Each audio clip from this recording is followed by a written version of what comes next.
Hello sa lahat, I'm Gerdy Madamba, isang empleyado for 20 years.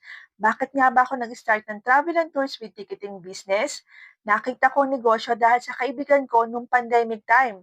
Nakapag-decide ako na magsimula dahil naranasan ko ang hirap na ilang buwan na walang trabaho at ako ay breadwinner pa. Isa pa, hindi rin sapat ang isang source of income.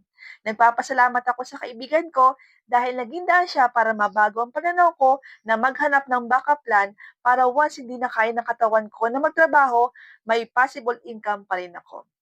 Maganda at nagustuhan ko ang online travel and tours business dahil nagagawa ko ito kahit ako ay empleyado pa.